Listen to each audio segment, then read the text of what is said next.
Good evening. I'm Darlene Dorsey. I'm a morning news reporter with News 4 San Antonio as well as Fox29 San Antonio. It's a pleasure to be here with these two ladies. I'd like to introduce Sarah Evans, who you just saw in the video, really inspired by what you do. And she's the executive director and founder of Well Aware. And also with me is Amy Costello, and Amy is the founder and managing editor of Tiny Spark, which is a terrific independent podcast that takes a hard look at the tough questions we need to be asking about nonprofits and social good initiatives. So thank you, ladies, for being here. Thanks. I'd like to start with you, Sarah. Just tell us about the wells. You know, how many so far with Well Aware? Just recently 35 water systems. Wow, that is awesome. And a wonderful thing that you do to help people with fresh water. Shocking statistic here, 60% of the water wells in Africa don't work, and many of them were built by good-intentioned nonprofit organizations. 40% stopped working in the first year. How does what you do differ? So we have what we call a secret sauce, but it's not that technical or sophisticated. There are two main factors that result in very successful water systems that we do. And we actually did a study on this a couple of years ago. We collected a ton of data on all the broken water, or many of the broken water systems that we saw in East Africa. And the number one reason for failure was some kind of technical oversight. So the pump was sized incorrectly, or the hole was not drilled deep enough, or the elevation was incorrectly calculated. But a very close second was lack of community partnership, respect, involvement, training, and education. So knowing how water systems don't work, we've designed a model to approach this work so that it does last and it is sustainable. We work in high-yielding water systems that are affecting entire communities. And it starts at the very beginning when we first enter a community, and it starts with partnership and respect and questions, lots of questions. Okay. Yeah. And speaking of those partnerships, a question for you, Amy. You say a lot of groups go into Africa and they offer a magic bullet, so to speak, as a solution for the water woes. And what is it you'd like to say when we talk about why isn't this always the answer? Yeah, I mean, I think I worked in Africa for 5 years as a correspondent for public radio, and I saw a lot of well-intentioned initiatives being, implemented on the ground, some with success and many without success. And I do think that when we market good ideas, we like to think that there is a magic bullet, that there is an easy solution. And as Sarah can attest to her many years working in this sector, it's a long, hard slog. And so I think when anybody comes to you and says, I have the magic bullet, they probably don't, because if there was one, we would have solved it, many years ago. But I think what you speak to in terms of the community relations is incredibly important. And working in partnership with community is a very good first step for success. Well, and back to you, Amy, if there are people who want to support these kinds of water initiatives, what kinds of questions should they be asking of organizations that are out there to build wells in Africa? Well, I think one of the most important questions to ask really of any initiative, whether it's water or something else, is does the community want this? Did they ask for it? Is this a solution in search of a problem, which is often the case in this sector? So I think if they can show a demonstrated request from the community that this is an initiative that they wanted and asked for, that's a very good sign. And the other just little thing I look for in a social entrepreneur like Sarah, and I know Sarah from other occasions, is humility. Yeah. And if you meet somebody who's very egotistical, who has all the ideas, that's an immediate red flag for me. You want somebody who has lots of questions, who doesn't purport to know all the answers. Okay, well, thank you for that. And Sarah, back to you. It seems like a daunting task what you've set out to do and what you've accomplished. And you're a single mother, so you've made some sacrifices, even moving back in with your parents. If you could tell us a little bit about what you've been through. Living with my parents? Just the sacrifices and the challenges. We know you love your parents. Oh, yeah. Man, they're amazing. So I sort of found myself in this work accidentally.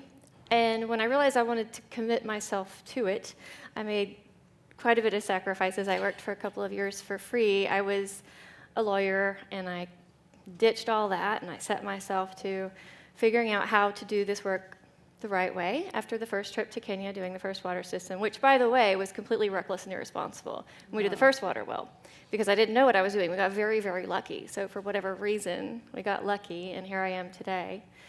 But I did. I sold a house, and I sold a car. That was before I had a kid. Yeah.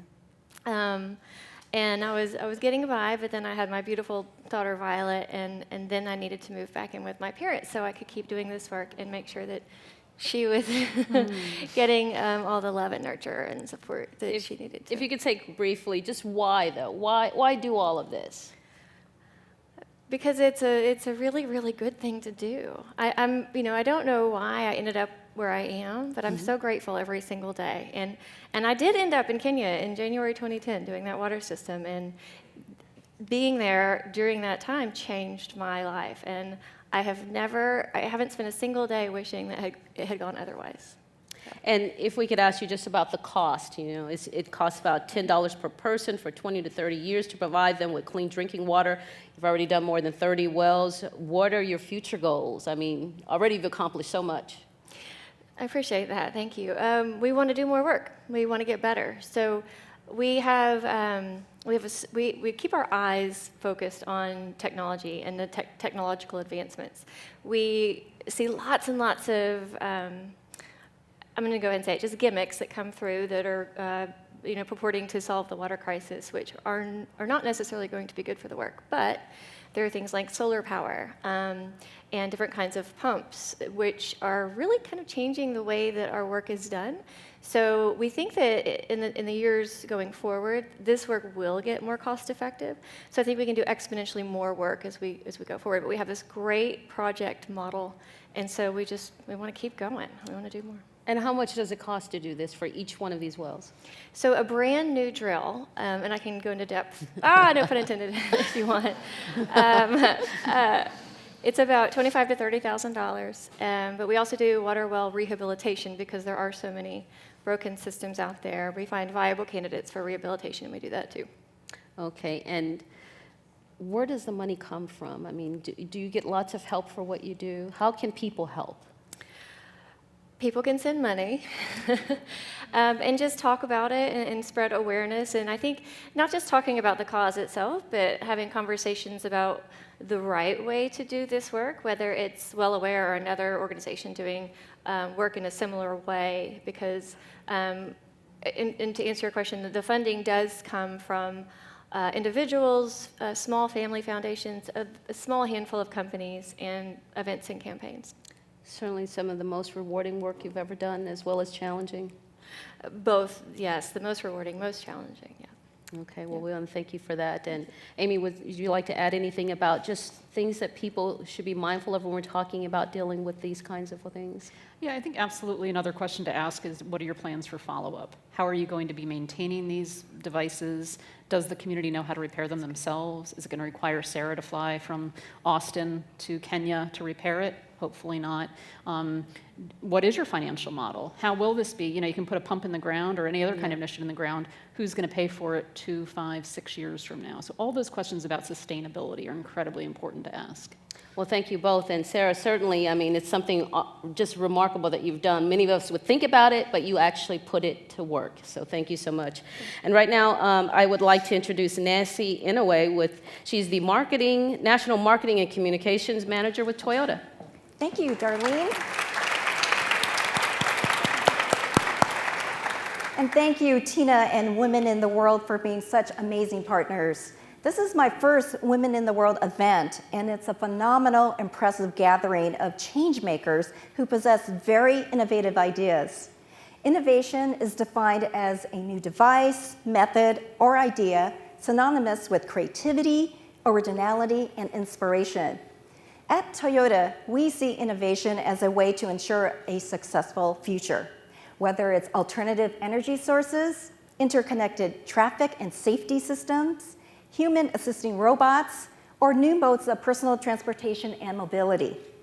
So you might ask, why has Toyota partnered with Women in the World for the 5th consecutive year? The answer is really simple: innovation.